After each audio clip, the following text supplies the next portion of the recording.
one of my Dharma friends, long-term Dharma friends, says, it's never advice, it's always instruction. It's not advice. There's no maybe words. Okay, so we've got to put it into practice straight away. So we'll recite together the motivation, and I'll get us to pause and reflect at various points. All sentient beings, my mothers, who are infinite like space, go for refuge to the precious Guru. Pausing to this form of going for refuge given by Arya Avalokiteshvara. So here we have the Buddha Chenrezig, Arya Avalokiteshvara. Of course, we are Chenrezig Institute, so clearly we have a special karmic connection with Chenrezig. So given directly by that Buddha to Nagpa Paljoshera, so we can see that he was able to directly communicate with the Buddha Chenrezig. We've been discussing just like the one in power of Vishu and Lakshmi, able to directly communicate with the power of their Buddha. And by him to Mahasiddhi Yalpo. And afterwards, it provided infinite benefits for living beings. Of course, we say in Tibet, and since we've been doing around the world, it's hidden. So the power of our virtual practice, is quite profound, and we have to take that a bit on faith of having conviction in the Buddha's teaching that this indeed is the special space refuge. And then we'll continue on with the rest of the refuge prayer. And we'll recite this a few times. Following the advice of the Mishnah. All sentient beings, my mothers, who are infinite like space, go for refuge to the precious Guru Buddha. We go for refuge to the Buddha, the Dharma, and the Sangha. We go for refuge to the assembly of Gurus, Yidams, and we go for refuge to the empty clarity of our own minds, the Dharmakaya. All sentient beings, my mothers, who are infinite like space, go for refuge to the precious Guru Buddha. We go for refuge to the Buddha, the Dharma, and the Sangha. We go for refuge to the assembly of Gurus, Yidams, and Dakinis. We go for refuge to the empty clarity of our own minds, the Dharmakaya. All sentient beings, my mothers, who are infinite like space, go for refuge to the precious Guru Buddha. We go for refuge to the Buddha, the Dharma, and the Sangha. We go for refuge to the assembly of Gurus, Yidams, and Dakinis. We go for refuge to the empty clarity of our own minds, the Dharmakaya. All sentient beings, my mothers, who are infinite like space, go for refuge to the precious Guru Buddha. We go for refuge to the Buddha, the Dharma, and the Sangha. We go for refuge to the assembly of Gurus, Yidams, and Dakinis. We go for refuge to the empty clarity of our own minds, the Dharma. So forcing here to meditate on whatever we know, those of us who have some understanding of this. I think everybody will have some understanding in Shakyamuni Buddha, at least the aspect that we see commonly in the world. I was thinking about the infinite pure qualities of the Buddha, of the teachings of the Buddha, the Holy Dharma, which is the real refuge in terms of what will propel us towards enlightenment. Developing those realizations in our own minds, and the sort of highly realized Arya beings, the Arya Sangha, and all great realizations, guidance. The precious qualities as ones of which is the three reds and the alignment. So as much as we can, as we can visualize in front, Shakyamuni Buddha in front of us. And then if we're more familiar with the whole of the miracle, we can visualize that. But however we put in our miracle with our precious teachings, or all of those into one aspect inseparable in the nature of light. That's good. And of course, those of us here in Chenrezig Longpa discovering Buddhism on their own Zoom connection, or our participants who are following this introduction to Tantra module, we haven't yet discussed the Dharma today. So Dharmakaya, just think, this mind of clarity, bliss, infinite space, infinite capability, the awakened mind, the pure wisdom mind, truth body, it's called, the wisdom mind of our own infinite.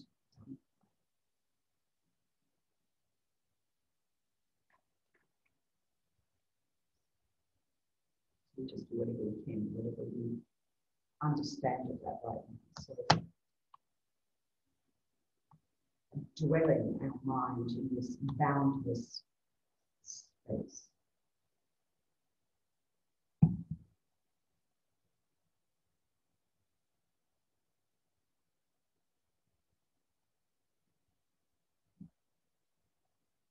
So getting a sense of boundless expansion, clarity, of clear, unobstructed awareness. We have used the analogy of like a really blue sky with the clouds, no clouds, clouds completely dissolved.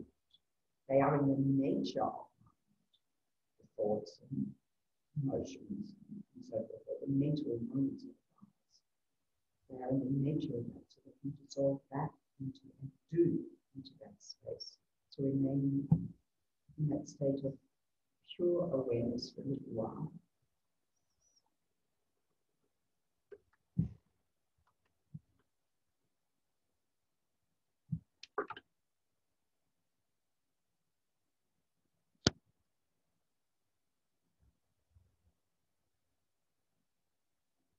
Imagine that is essentially clear consciousness, which we can visualize at the center of our hearts.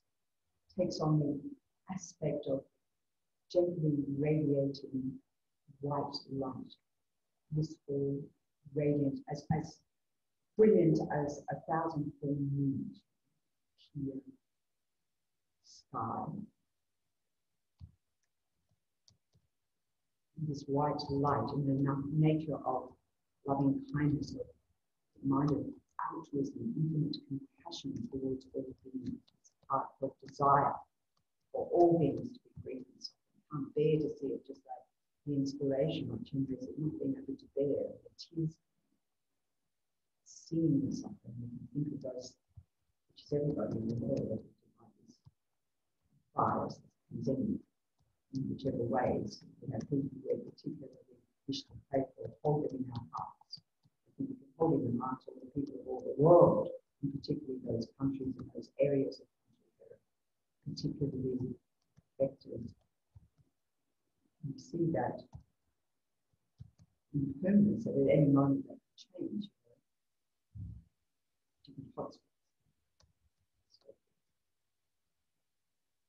So this refreshing, spacious mind emanating, oozing, like you're oozing from every pore of your body, but particularly from your heart, this radiating light going out, soothing, healing.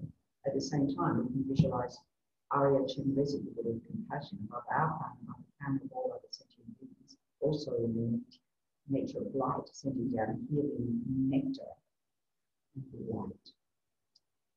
So coming through the crown of ourselves and every other sentient being, from the tips of the toes, the crown of the head out to the extremities of the fingers, every atom, every cell, every particle, completely transformed by this healing energy into pure, radiant, blissful light. So the body becomes incredibly light, the mind becomes calm, more and more pure, more and more compassionate, more and more wise. And that this energy of infinite altruistic compassion compassion, permeating beyond our Algonquin here, or whatever building you're in, or room, or whatever, out into the community, out into the world. There's beings suffering, particularly human beings, and then out to the entire universe, all afflictions. So holding this expansive mind and generating this expanding sphere of light, pervaded by the sound of the mantra, Om Mani Padme Hum. Sound of the mantra, visualize the mantra, which resonates the mantra, and also in the nature of light, and from that emanating out towards all beings. So wherever the light and the sound and the mantra reach, whoever's body they touch, they experience incredible well-being, peace from the afflictions that cause diseases, and blissful fulfillment. So as much as we can hold that visualization, we'll recite some malas of Om Mani Padme Hum while visualizing that. Om Mani Padme Hum, Om Mani Padme Hum, Om Mani Padme Hum, Om Mani Padme Hum.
Then you go by the power of recitation, all of us around the world, all of us in the Algonquin, all of us on Zoom, YouTube, and so forth, power of all our recitation, pure white light, and the mantra, or the mantra energy, which is protection for the mind, which is then protection for the body, as a result. So all of that has emanated throughout the whole world system, throughout the universe, healing, pacifying, fulfilling all sentient beings' hopes and desires, calling this pandemic, or even the capacity of it, weakening its potential, so its capacities to infect and affect for to do harm has been disabled.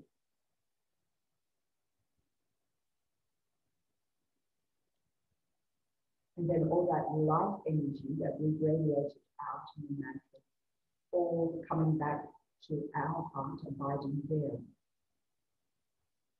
Like smoke or flakes falling into a lake, softly dissolving back into our being as compassionate energy dissolves into our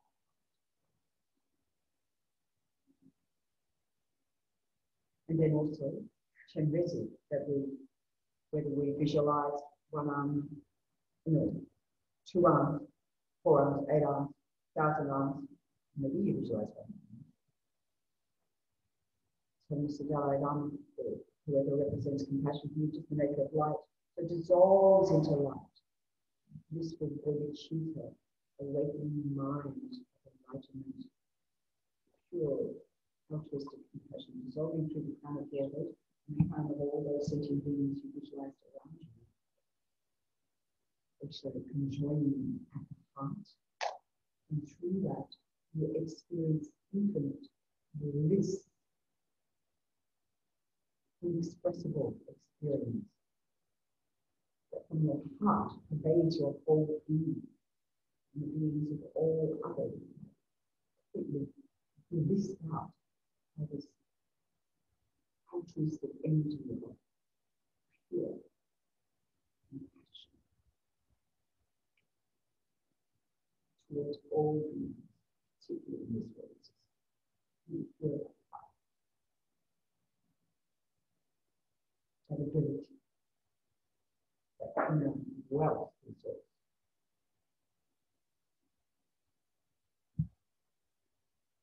And so the power of our having generated a mind such altruistic motivation, we can recite the actual prayer.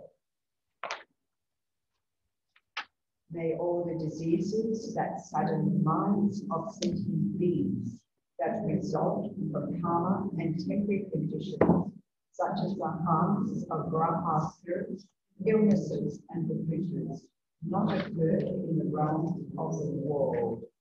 May whatever sufferings there are from life-threatening diseases that, like a butcher leading an animal to be slaughtered, separate the body from the mind in a mere instant, not occur in the realms of the world.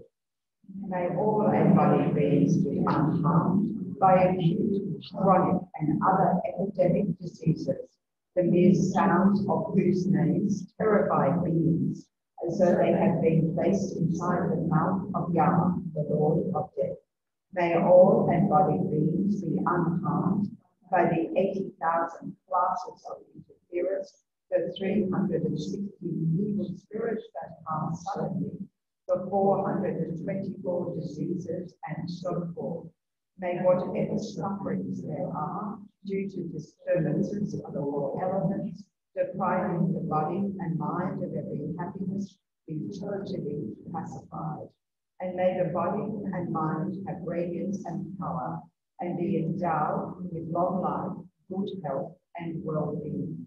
By the compassion of the Gurus and the three jewels, by the power of the Dakinis, Dharma protectors and guardians, and by the powerful truth of the infallibility of karma and its results, may all these dedications and prayers be fulfilled. One more time. May all the diseases that sadden the minds of sentient beings that result from karma and temporary conditions, such as the harms of graha spirits, illnesses, and delusions, not occur in the realms of the world. May whatever sufferings there are from life-threatening diseases that, like a butcher leading an animal to be slaughtered, separate the body from the mind in a mere instant, not occur in the realms of the world. May all embodied beings be unharmed by acute, chronic, and other epidemic diseases, the mere sound of whose names terrify beings, as though they had been placed inside the mouth of Yama, the Lord of Death. May all soul and body beings be unharmed by the 80,000 classes of interferers, the 360 evil spirits that harm suddenly, the 424 diseases, and so forth. May whatever sufferings there are due to disturbances of the four elements, depriving the body and mind of every happiness, be totally pacified.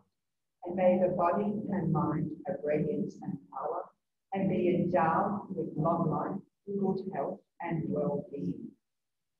By the compassion of the Gurus and the three jewels, by the power of the Dhammas, Dharma protectors and guardians, and by the power of the truth of the infallibility of karma and its results, may all these dedications and prayers be fulfilled. So those who have the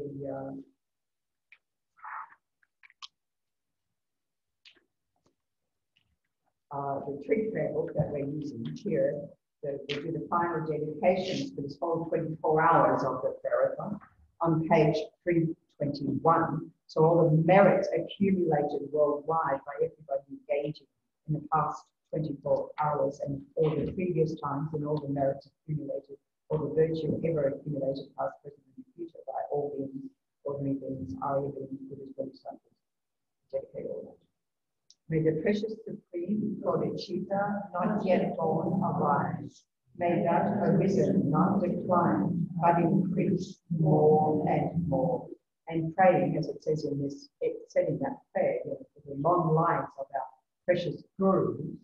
So we recite these prayers, Holy Dalai Lama and Khedje Lama Zopa Rinpoche, but we can also hold in our mind all our precious gurus, wishing for them to remain and turn the wheel of Dharma. Such a relief when His Holiness says that the wheel for the wheel continue to teach us that there's no problem. Okay. You say you something else. The wish granting, wish fulfilling jewel, source of every single benefit and happiness in this world, to the incomparably kind Tenzin Gyatso, may all your holy wishes be spontaneously fulfilled. And then for Khedje Lama Zopa Rinpoche, you who uphold the Siddha's holiday, who serves as a bountiful bearer of all, sustaining, preserving, and spreading maintenance of victorious doctrine, who masterfully accomplishes magnificent prayers, honoring the three sublime ones, Saviour of myself and others, your disciples, please live long. Then, to seal all these merits accumulated, these vast merits, make them even more powerful to seal them with emptiness. Due to all the past, present, and future merits collected by me, and all the merits of the three times collected by numberless Buddhas and numberless sentient beings, which are completely empty of existing from their own. So whatever understanding of emptiness we have, we can reflect on that. May I, which is merely labeled by the mind, is a complete hallucination. Attain the state of full enlightenment, which does not exist from its own side.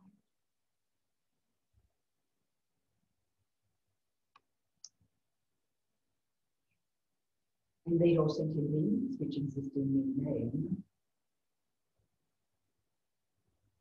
to that state which is completely empty of existing from its own side.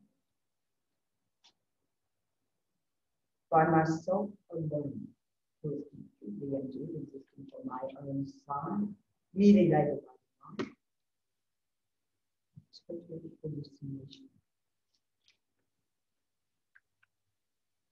I fully dedicate all these virtues to be able to train just like the hero named Shushu who knows reality, and just like Samantabhadra as well. I fully dedicate all my roots of virtue with the dedication placed at the best by all the gone beyond victors of the three times in order to have good conduct. For the Dharma kings on others ready the Dharma to flourish, May all signs of obstacles be pacified and all conducive conditions be complete. Due to the two types of merits of the true times of myself and others, may the teachings of the victorious one, Bodhisattva, shine resplendent forever. So this is the end of the 24-hour prayer-a-thon for this week. Tune in again next week and meet up the Sangha brothers sisters around the world and be able to engage all our collective energy to benefit the world, particularly at this time. Thank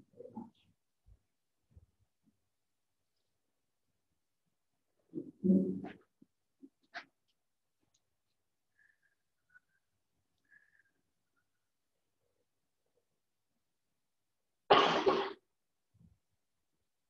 Okay, So we might have a moment of rearrangement here in the Gompo for you DBers who've now joined us. Is going to be Gompo here this morning? He couldn't join us yesterday because his daughter, he forgot it was his birthday. I can't see him on there, but he did morning prayers. He did do morning prayers. Anyway, he said, I forgot it at my birthday. My daughter,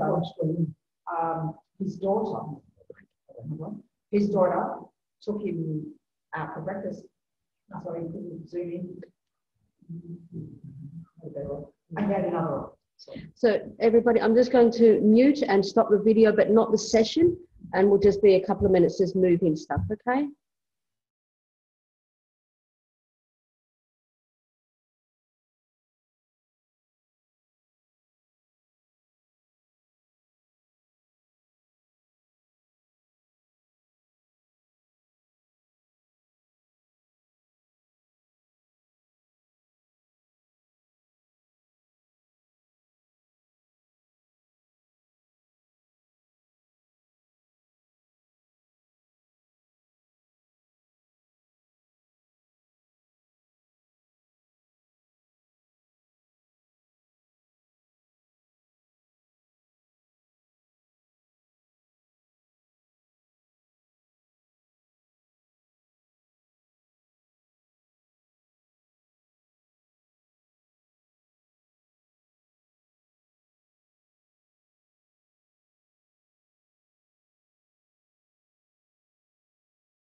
Right, now we're back on video and we're back on sound. I'll just turn that off for a sec.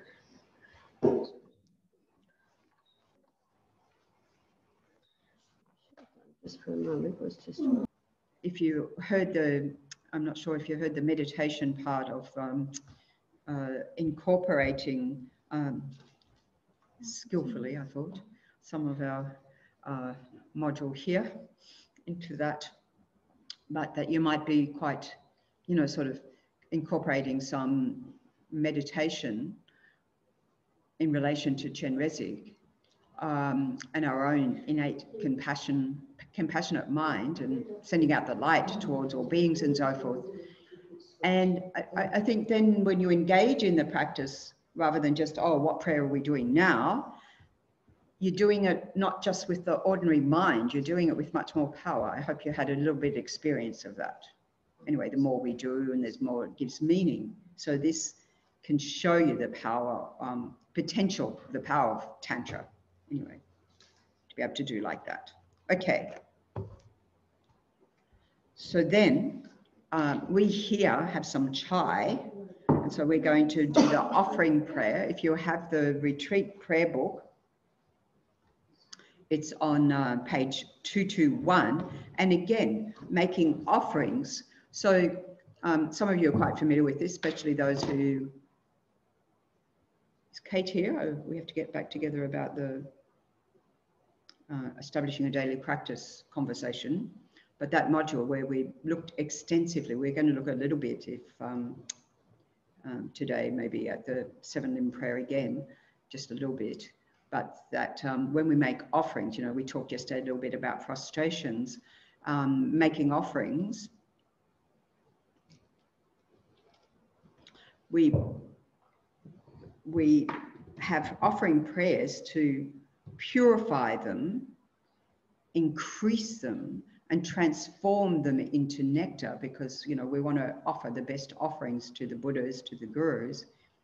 And then later, comes up later in this session, once one has a deity yoga practice, then you're able to make offerings to yourself. That's cool. So I think we're making an offering to ourselves anyway. Actually, Venerable Wangmo's made the offering, so thank you very much. So, so to make it more extensive, we visualize this chai that people tell me is already blissful nectar anyway, but we visualize it inside the most, you know, gorgeous vessel we can imagine, right? Vast, not just our little cup or big cup. Mine's quite big. But even more vast, delicious nectar. And then, as it says, you know, here we can offer to the Guru Shakyamuni Buddha at our heart, the Guru inseparable from Shakyamuni Buddha, which is our own Tathagata Buddha nature as well. We can tap into that. So in that way, we are making offerings to ourselves, right? And then, doesn't end there. So then when we actually drink it, we can enjoy it as delicious nectar, imagining that this Guru Shakyamuni Buddha, who embodies the Buddha, the Dharma, the Sangha, the Guru, altogether, the three rare sublime ones, experiences great bliss. So the bliss factor we'll talk a bit more about today, because this is instrumental to tantric practice. And we talked this afternoon about that when we're looking at the different levels of tantra. So the bliss due to the nectar you've offered, and so that radiates out through every atom of your being, like we did a little bit in that meditation without the chai. And you know, and you experience more and more bliss. So, wow. So this is, you know, we're transforming what is an ordinary cup of chai into blissful nectar. So this is the power of Tantra, of transforming, taking these ordinary appearances into the path, transforming it, making it more powerful. Om Ahung, Om Ahung, Om Ahung.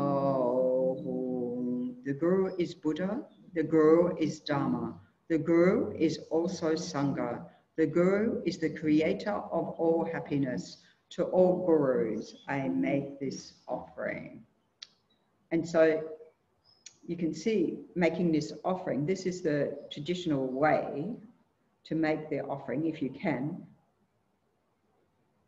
Depends on, at the moment, how hot it is and how thick a base your cup has, and so forth. Not offering like that, right? It's to counteract that. We make the offering to the Guru. You know, we offer it there. And I don't know, those of you who've been zooming into Geshe-la's classes and then he's learned cheers, you know. So enjoy. See, blissful nectar. Beautiful. There's always, every chai's got a different taste, isn't it? It's always, oh, what's that little bit? It's very nice there, this one. I didn't make this one. Venerable Daichin made, I think. Oh, okay. I think Venerable Daichin, she made sure it was here to be drunk anyway. Thank you, Venerable Daichin. Okay, so we're up to session 3. So just as been discussing, overcoming the tyranny of ordinary appearance of ourself.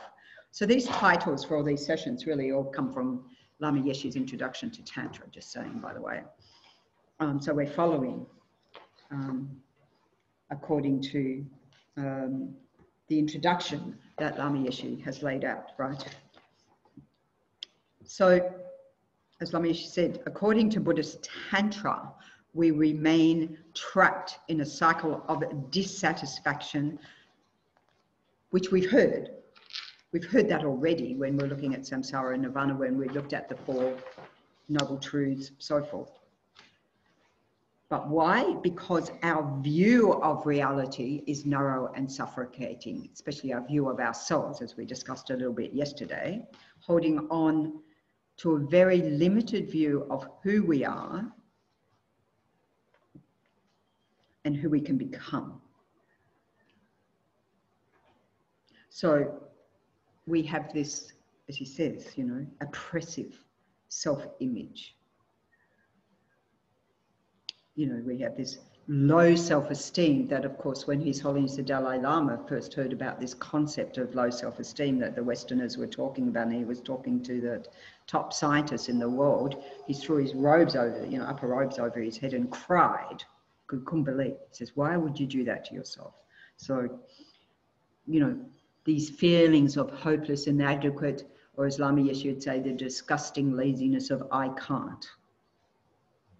We don't think of it as a form of laziness, but it is a lazy mind, right? So Tantra challenges this opinion, our low opinion of our human potential. I mean, let's face it, we've worked really, really hard in past lives to get this, as we say, precious human rebirth with all the perfect conditions to actually engage in Tantra in this world system. Like, we made sure we were born in this world system and not in some other world system where you couldn't practice Tantra because you didn't encounter the teachings on Tantra. So, I mean, even we don't know we did that, we have to consider we did, conclusion, right? Because here we are, the conditions have come together. So one of the essential, oh, sorry, I'm skipping. So it challenges this low opinion of our human potential, showing us how to view ourselves and all others as transcendently beautiful. So when we talk about making offerings, for example, like we just did, you know, there are offerings, you know, that we make on the altar. Thank you, Venerable Yanchen. You made all these offerings? The flowers and the God, we did both together. And Venerable Wangmola this time. When we make the offerings, we make the offerings to all the senses, but when we come to Tantra, it's the offering dakinis who make the offerings. So thank you, you offering dakinis. See, just saying the words helps train our minds, right? Helps train our minds.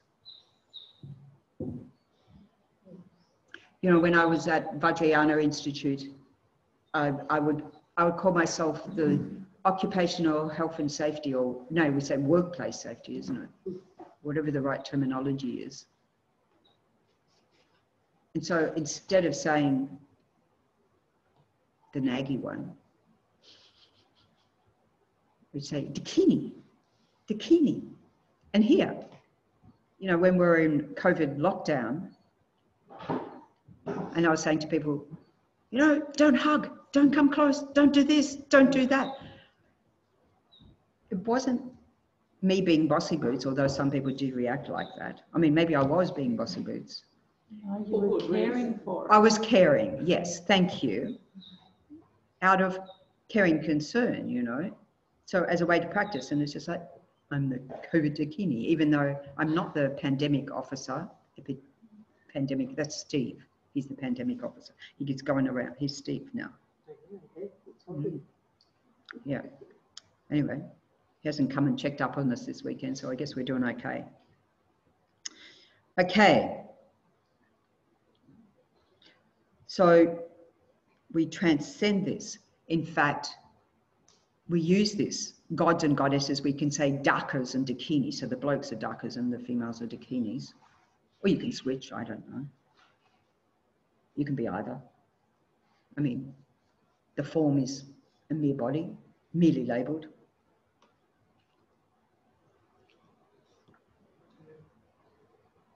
So especially, you know, when one engages in tantric practice and your practice may, you know, you may be a male, but your main practice is Tara, or you know, you may be female, but your main practice is Yamantaka, who's in a male aspect. No problem. Is it? We dissolve it. We don't do it on the basis of ordinary body. We dissolve it all into emptiness.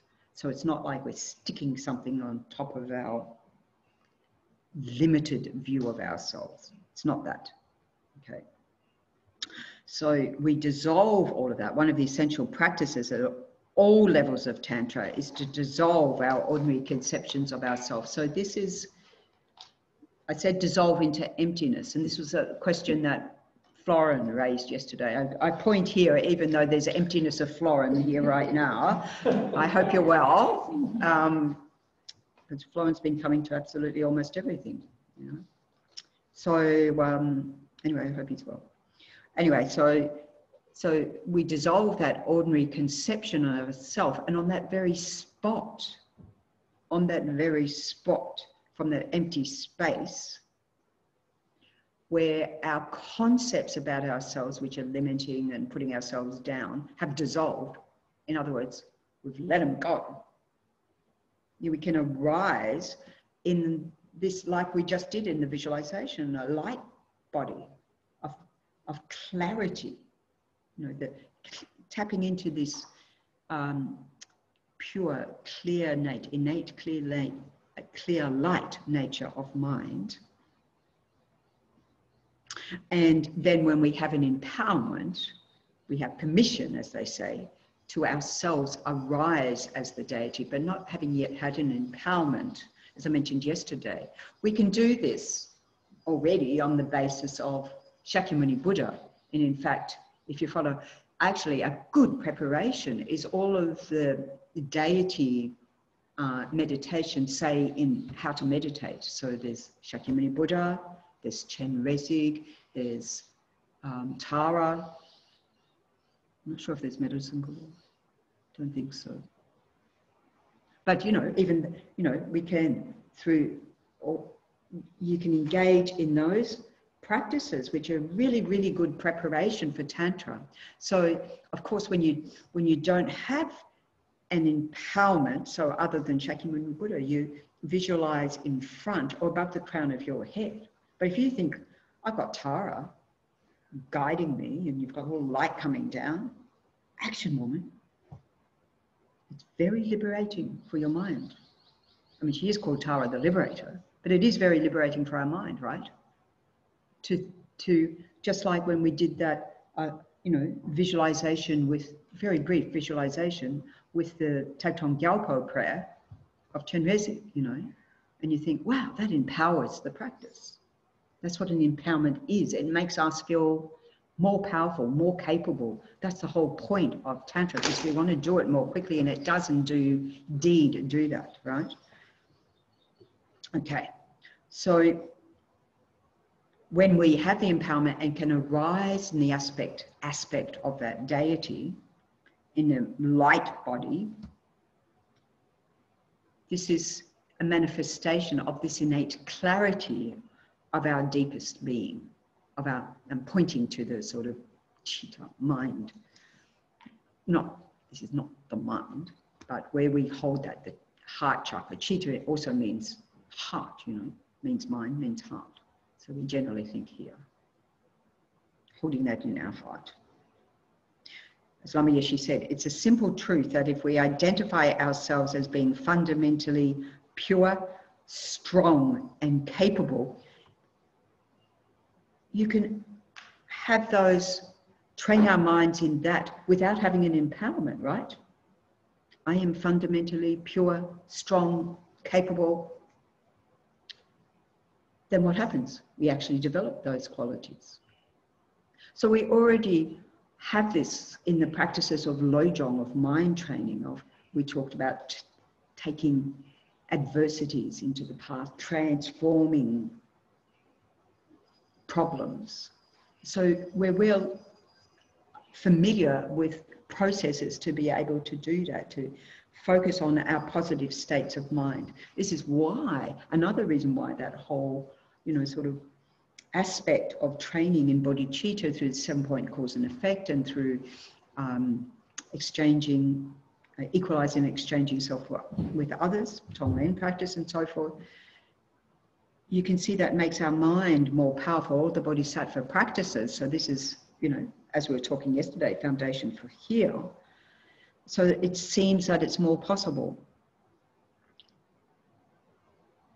Not only our motivation, I must, I will, but it seems more possible. Yes, I've had that experience of feeling more powerful than my, you know, poor pity self.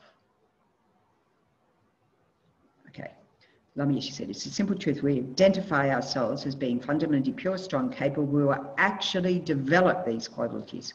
But if we continue to think of ourselves as dull, fueled, and foolish, that's what we become. True, right? So just because somebody says you're stupid from age 5 and, you know, you're no hoper and so forth, you don't have to believe it. You transform it, right? You say, actually, wrong.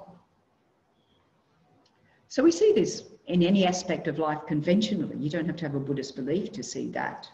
You know, if I sit back and go, or I can't, you know, watch something on telly or whatever and say, oh, I couldn't possibly do that, I couldn't possibly do that. You're right. If I don't get off the couch, I couldn't possibly do that. I mean, we know, we see, we observe, we know. And we know from all our education we've had so far, school and everything, it takes time. We do know it takes time. We've got a process of unlearning and we've got a process of learning. So all of this takes time. Okay, so our perception of things as ordinary, what does that mean? It means seeing them as impure. So in terms of the body, and in fact, there is, you know, in the practice of letting go of desire, and the Buddha introduced this for the monks at that time, probably applied to the nuns as well. But to overcome sexual desire, for example, to meditate on the 32 impure qualities of the body, to have an aversion to that. Okay, that can help develop renunciation, and that's good, but what is a Buddha? What does a Buddha have? The 32 major signs of a Buddha is that transformed, right? So all of those impure qualities, transforming. So this is where we go. Okay, so by seeing things as impure objectively, it means permanently, independently, nothing I can do about it. And we spend a lot of time thinking about the body, and myself personally, I was just having a conversation with a fellow nun outside who she's not well, and my leg's not behaving in the way I would like it to. I said, no problem visualize, because she said something about, oh, it's great you're doing the Tantra module because, visualizing the Pure Land. I thought, I said, the Pure Land's no problem. The Pure Body's a bit of a challenge at the moment. Right? It is. It is. If I try and transplant that onto the suffering aggregates of the body. Aggregate of the body. Okay. So that's not the way to go. So by focusing on this impure set of aggregates, and let's face it, we focus a lot of time in the body, and it is helpful to do that because it's the one physical one of the aggregates. Okay, so then we separate ourselves from the potentiality, the blissful, enlightened wisdom, the true nature of ourself and of others. So you think, training ourselves to think like that, to think the true nature of others, we also have to do with a foundation of understanding of the Buddha's teachings. Otherwise, we're going to think, oh, everyone's pure as they are in the conventional way, which is absolutely wrong. It's not what the Buddha said. And you get your mind all twisted up in knots, right? So it's our grasping at ordinary appearances, clinging on to our ordinary appearances, our perceptions as true, that nothing I can do about it, it's all permanent, it can't change, it's independent, it's out there from its own side, they're out there, nothing to do with me, not understanding dependent arising. I think what we might have to do is there a problem? Chat. Can we? I need to do something with the chat. In the break, we might just turn it off and turn it back on again. There's just a lot of chat about the quality of the internet connection. That's okay. Yeah. You don't have to watch. I'm just trying to see. Sorry that the video is frozen, freezing. Yeah. Sorry about that, folks. But they're saying the sound's good. The sound's good, so I'll keep talking. Please. Okay. So the remedy to all this self-limitation, in other words, if we hold on to this ordinary view of ourselves, it is a source of suffering because we focus on the afflictions, they arise, an ignorant state of mind. So it's that basis of confusion, but we live in a desire realm, as we've talked about before, and that's why it's good for practice of Tantra as well. But by, holding on to or being propelled by not having control of our desire energy, our aversion energy, and particularly this total confused state of mind, and being propelled lifetime to lifetime, we continue to repeat this cycle of dissatisfied existence. So by narrowing our mind, by narrowing our potentiality. So we've got to see how it's not all because it's their fault. It's what am I doing to either embed or enhance that suffering? I want to be free of it, but I keep making it happen. So, of course, as I said, on the Hinayana practice definitely includes, this is common practice, is to develop that mind of renunciation, which we have talked about, of not being attached to the body, to any of the aggregates, even to this particularly gross level of mind. Let's face it, we're not aware of the subtle level of mind, so don't worry about being attached to that because we're not even aware of it. But wouldn't that be great, letting go of attachment to our innate grasping, but that's a long way to go. But we practice. So the remedy then is that we practice on the clear appearance of ourself as an enlightened deity, right? As an enlightened being. And as we were discussing yesterday, you have to have a stable mind for this. You might believe your own PR. So we're not talking in a conventional sense. We're talking about our innate clear light at a very subtle sense. You mentioned yesterday, there are subtle energies within this body, and that's what we work with. But we don't work, it's not this ordinary being, right? We have this potentiality. And we do that through our development of strong confidence, and we call that divine pride. And this is how we have to be really careful, because we hear pride. So the contaminated pride is what? Arrogance, puffing ourselves up. And as soon as I do that, my sense of I puff up my chest, and my sense of I gets stronger. And then, don't you dare say anything bad about me. You know, it's very fragile. If I'm going to be affected by that, I'm absolutely fragile. I mean, ridiculous. So it's not that high. It's a divine pride. It means pride in our own divinity, our own spiritual selves, our own best selves, our own innate Buddha nature, that we have the potentiality to develop that in this very life. All beings have the potentiality of that, but that we, who have all the conditions coming together, almost have no option but to do that, because not only do we have the potential, we have connected with the Dharma, we have all the conditions. This is as good as it gets. So we must. Is it still a problem, the video? Yeah, we seem to have lost picture. We've lost picture. No, we're back now. Oh, Just going okay. back, sorry. It comes and goes. It's frozen, so I'm sorry. We'll just have to look It's for all a right. break. Just tell me if I need to pause because there's something. We seem to have the sound. We just need to stop thinking about that. And Yeah, don't sorry. watch. No, it's just that the people at home, so they can hear you. Yeah, they can hear. We'll and fix it as we'll soon as fix we it. can. Good. Thank you. Okay.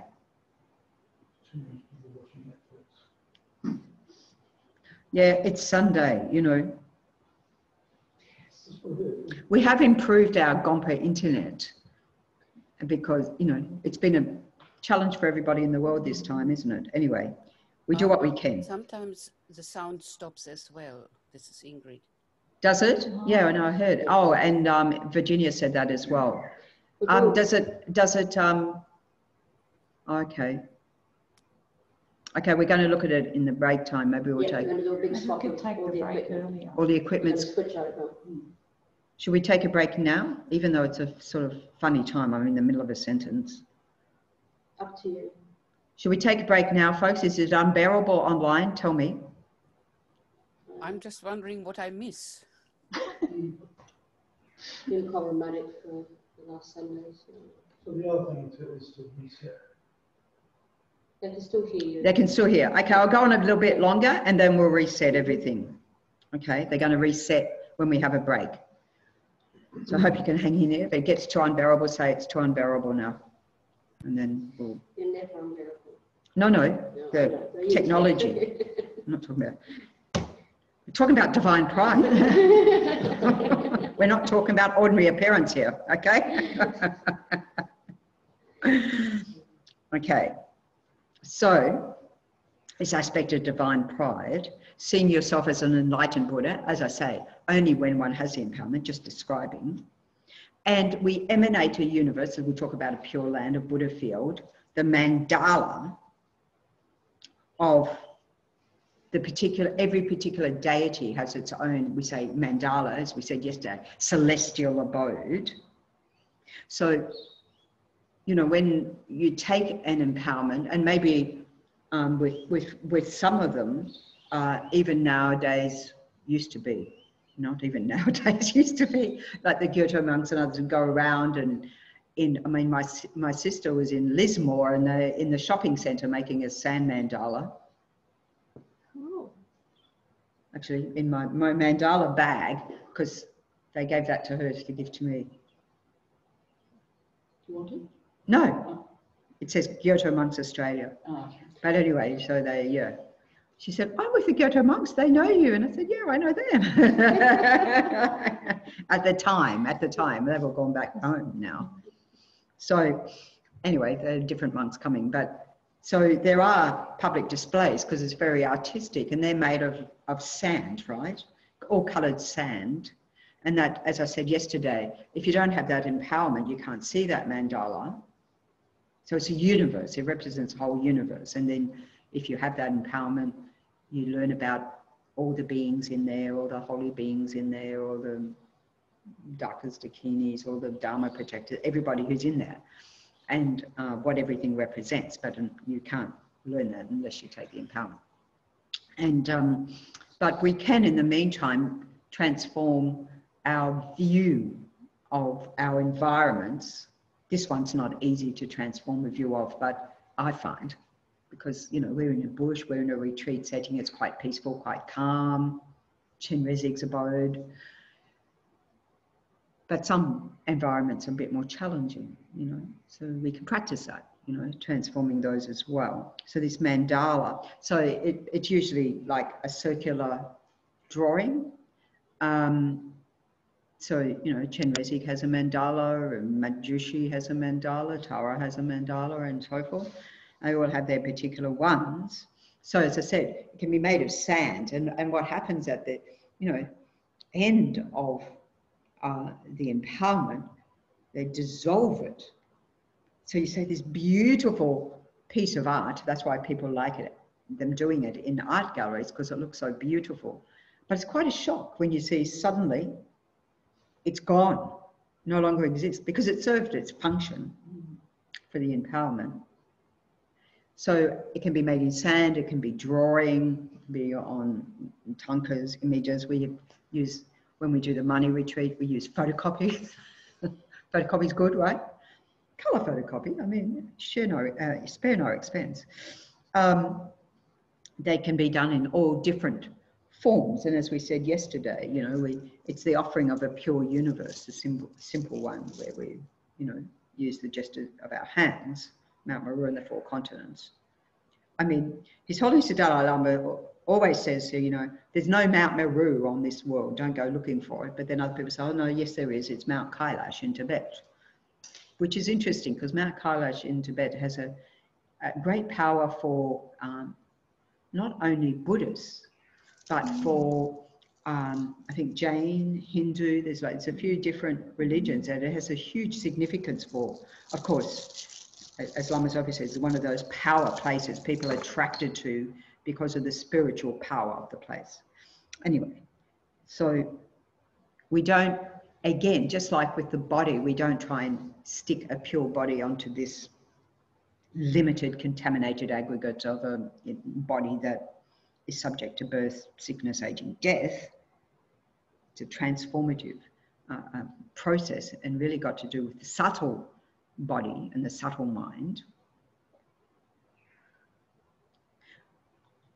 And then the same with the universe. We don't try and stick this mandala onto this earth and try and work out where bits and pieces are. I mean, you can, but I don't know if people saw, there's a film called Shambhala. It was a black and white, so it was made quite a while ago. I think it was called Shambhala.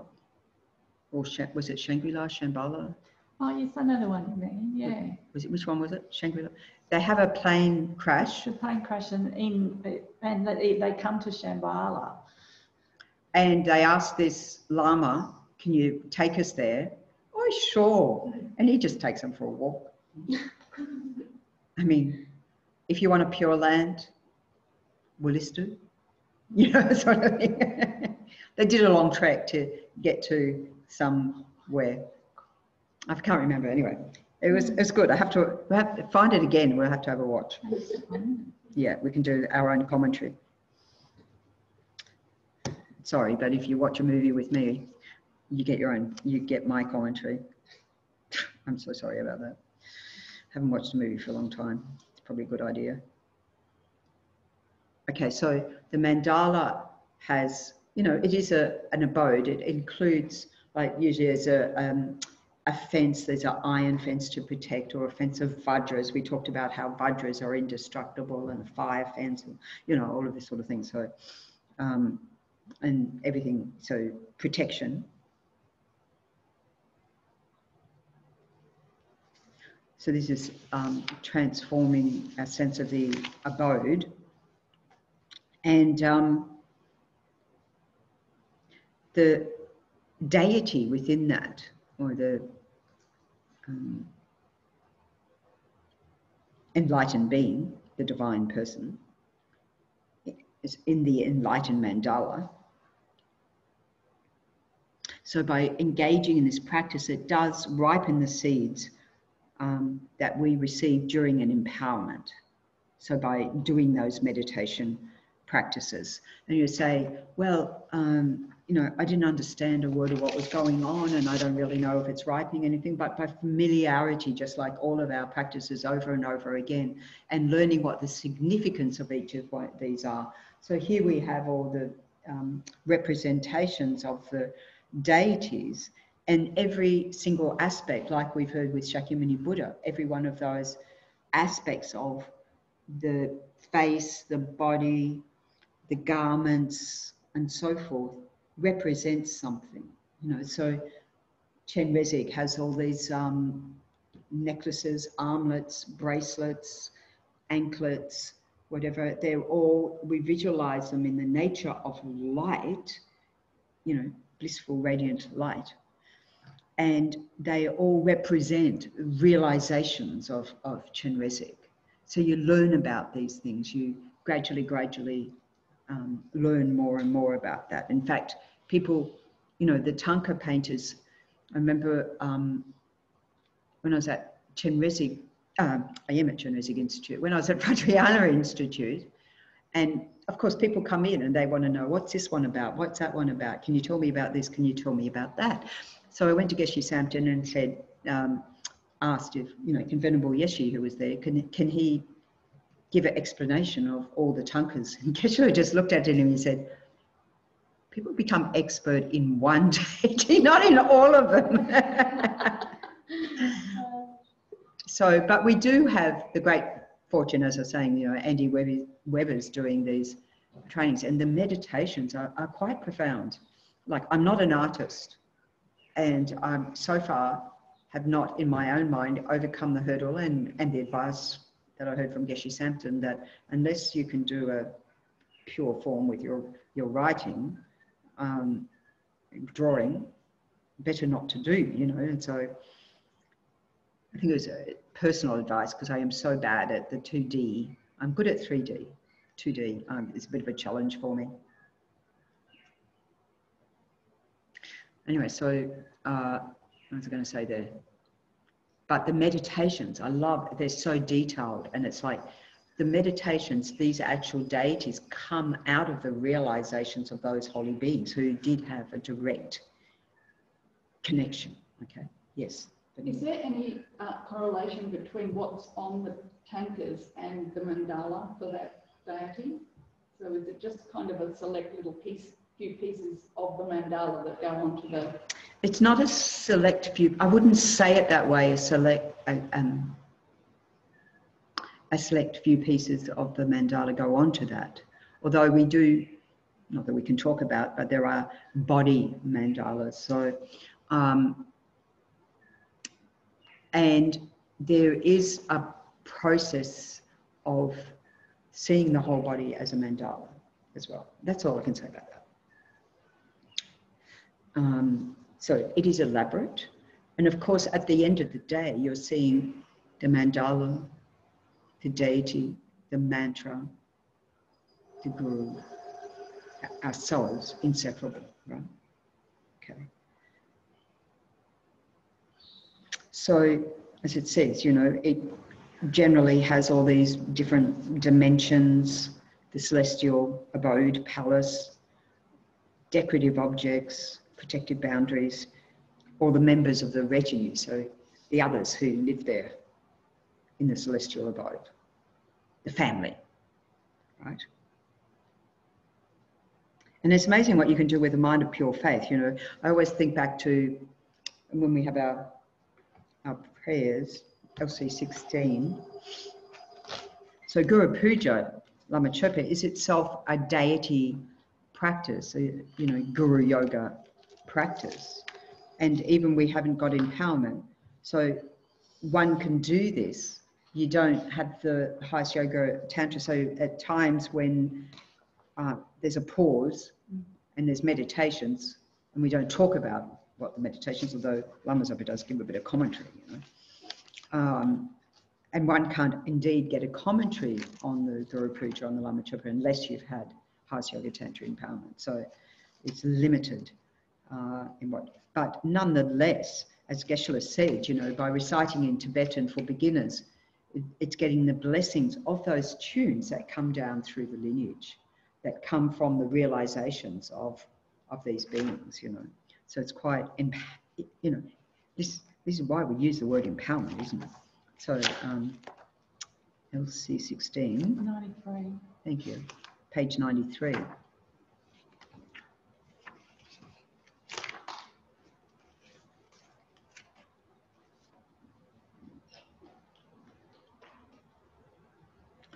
Chinam Rangji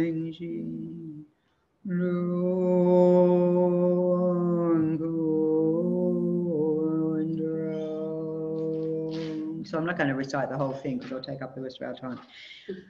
But that tune comes from, so there's a princess who was there with the Buddha. And then she married a king at a distance. And so she was missing the Buddha. So she went on to the roof of the castle. Well, she said to her hubby, darling, I'd like to invite the Buddha for lunch. Oh, sweetheart, that's so nice. But the Buddha's so far away, he'll never get here in time. It's almost lunchtime now. So she goes on to the roof of the palace and she recites these verses. So we still have that transmission of that, right? Or maybe we haven't received the transmission, or maybe you have. Though phenomena are free of an inherent coming and going, you arise from your enlightened activity of wisdom and loving compassion, according to the dispositions of various disciples. In other words, the Buddhas arise in the form that we have the karma to see. We haven't got to the four bodies yet, gosh.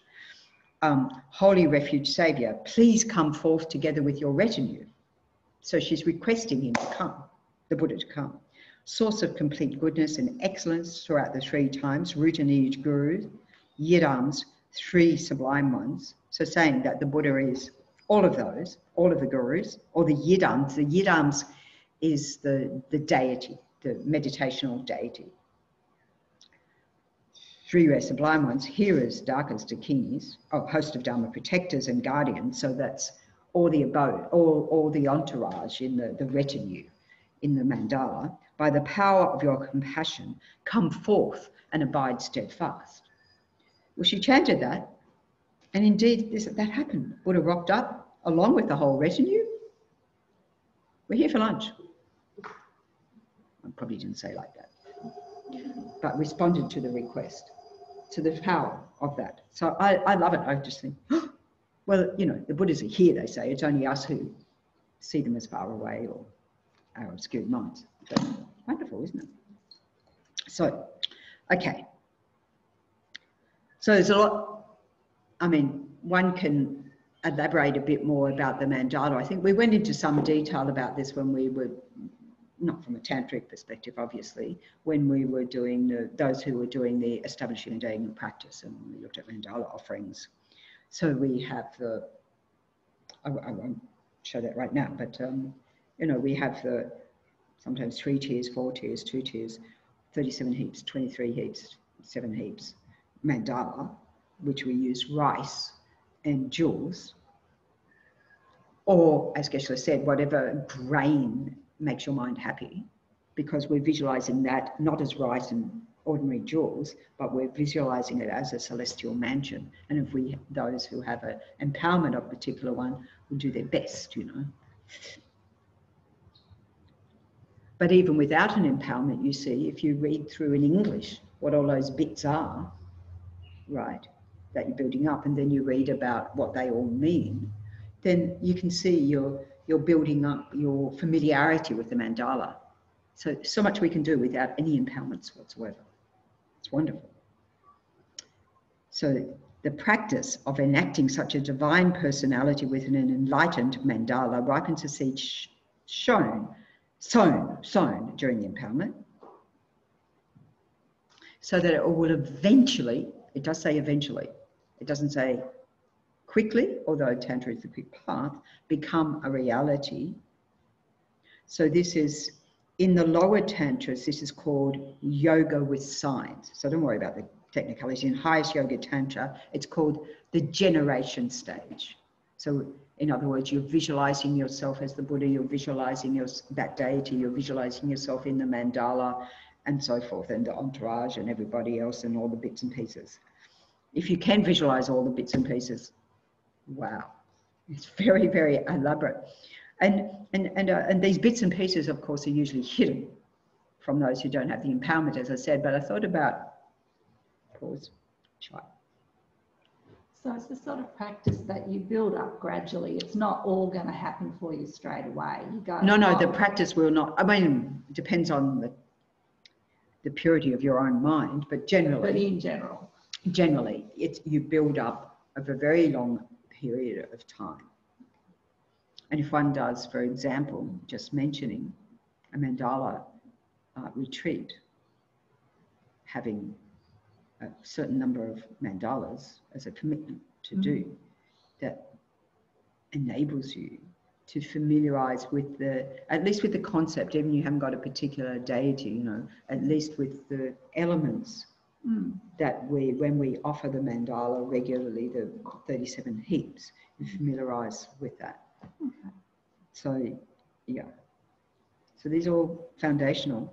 So when we talk about generation or stage, so in the foundation of all good qualities, it's about, may I complete the 2 stages. So it's generation and completion stage. So I think I mentioned yesterday, in highest yoga tantra, only this one, the generation stage. And then the completion stage is you become that. So you're fully realized Buddha. Okay. So the practice is set forth in a sadhana, which is a method of accomplishment. So we have a text.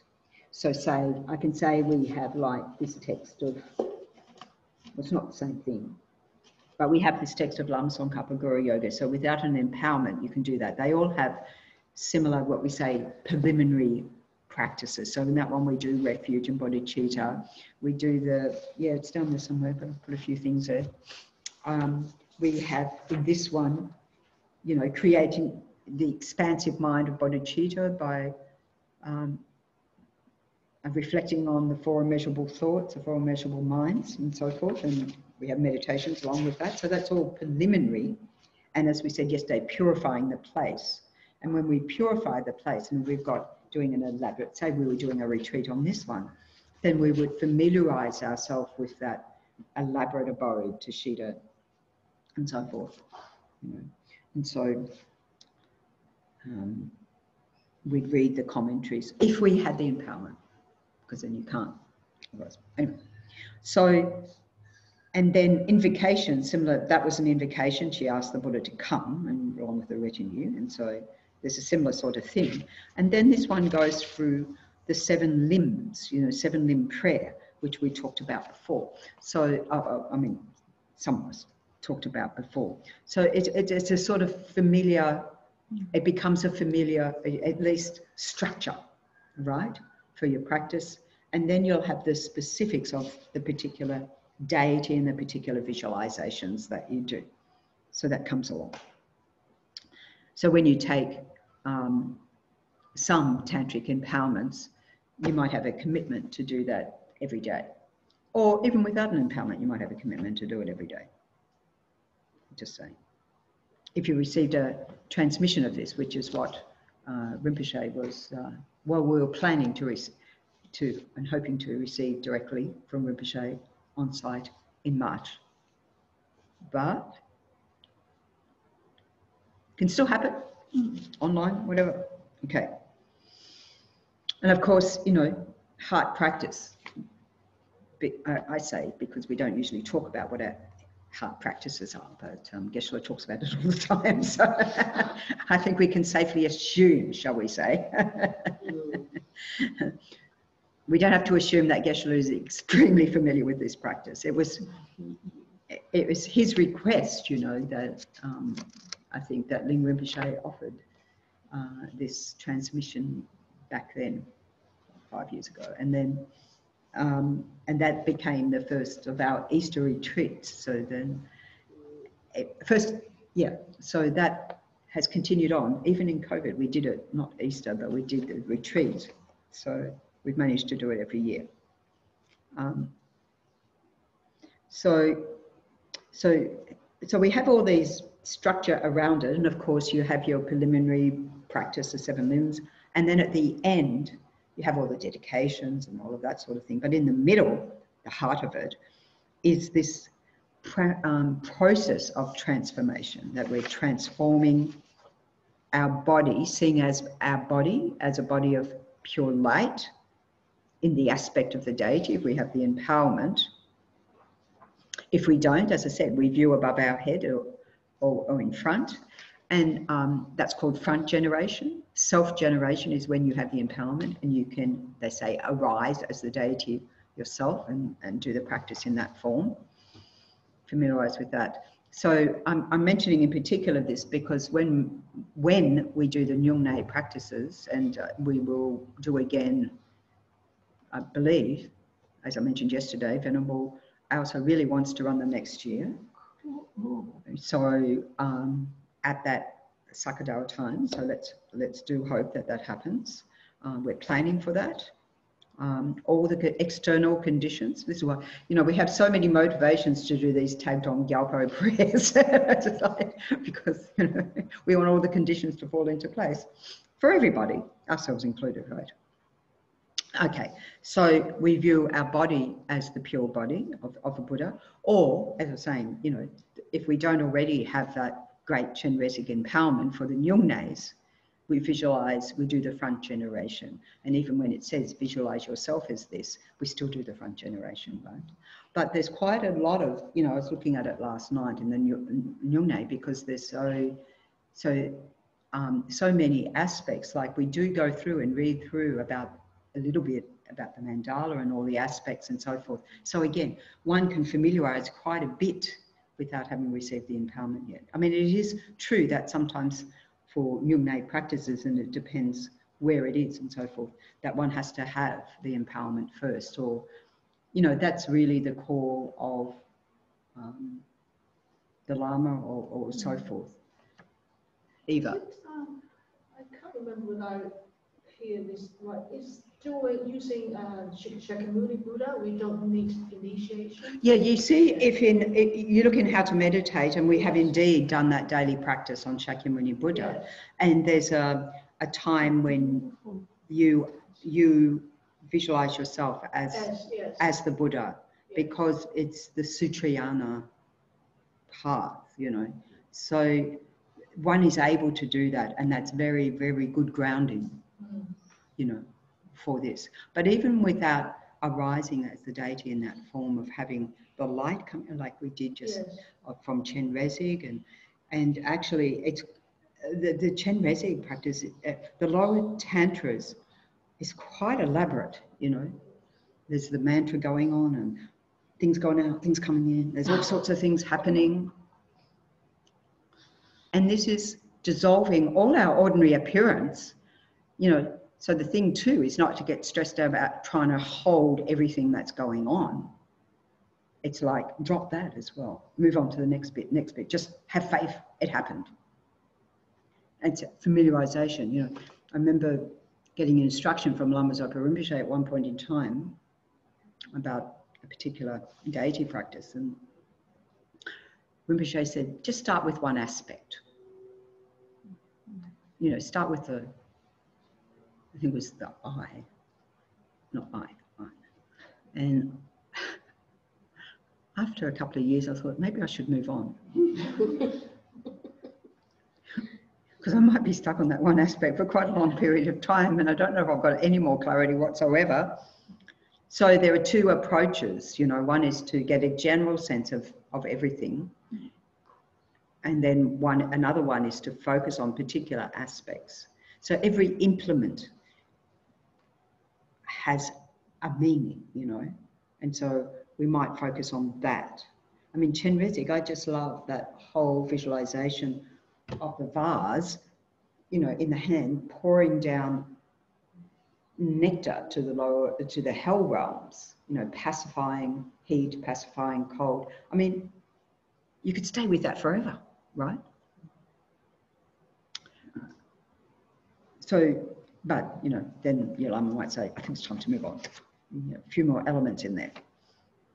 Okay. So we view our body as pure, and mind of, you know, made of light in the aspect of the deity, viewing an environment and its inhabitants also as divine forms. So we do this in our meditational practice, and then we practice as if during the daytime, you know. Practice seeing everybody else as the deity.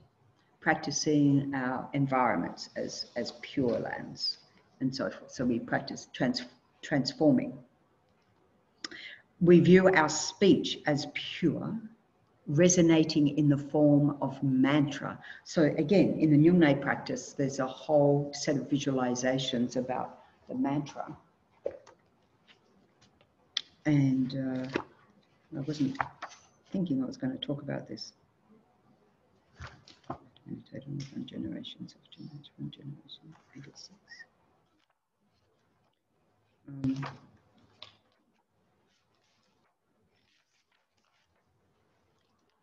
The deity of the sound from the sphere of emptiness. So this is where we dissolve all ordinary appearances into emptiness. From the sphere of this aspect of the tone of the mantra Om Mani Padme Hum resounds, pervading the realm of space, which is sort of a little bit, we did a little bit that earlier.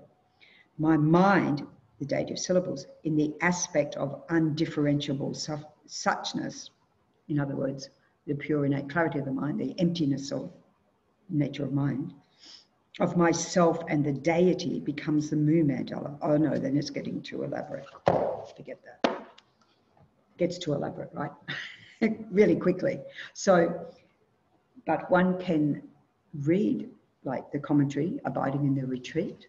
You're allowed to do that. And you can familiarize with that so that when we do the Nyungnes, then you've got a bit more familiarity. Or even during the Nyungnes, read it, because we like to, when you're doing a retreat on a particular day, to immerse yourself in that. Take the opportunity. Okay, so I would just, so yeah, everything manifesting as sound, you know. And one of our guys in the prison project who was executed, there's no soft way of saying that, it happened. So he was in lockdown 21 days. Well, he was in lockdown, he was in prison, but he was in isolation 21 days before his execution date.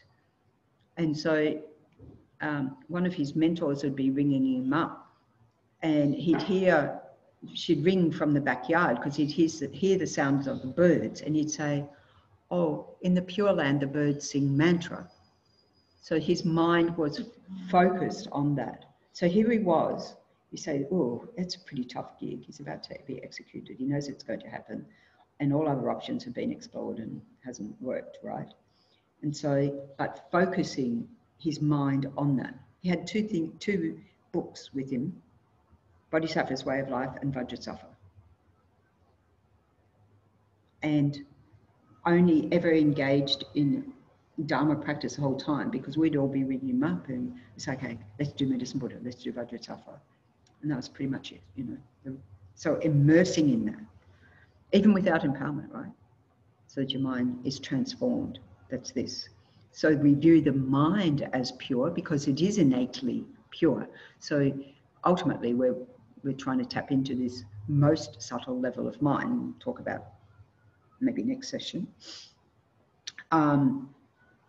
The exalted wisdom of enlightened beings. So we think about the qualities of the Buddha, or, you know, particular Buddha of Chenrezig or so forth, and we think their mind, my mind, same.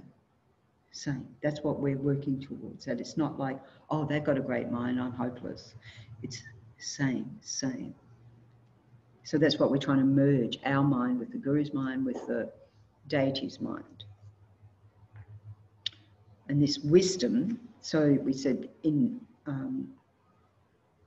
the union of wisdom and method, so we're transcending ordinary appearance, play, everything. So, and that wisdom is the ultimate reality. So that wisdom realizing emptiness, it is a mind combining the conventional truth and the ultimate truth. So the method relates to the conventional level of engaging in activities out of compassion, the bodhisattva path of practicing the perfections, okay. We do have to now stop for a break, I think.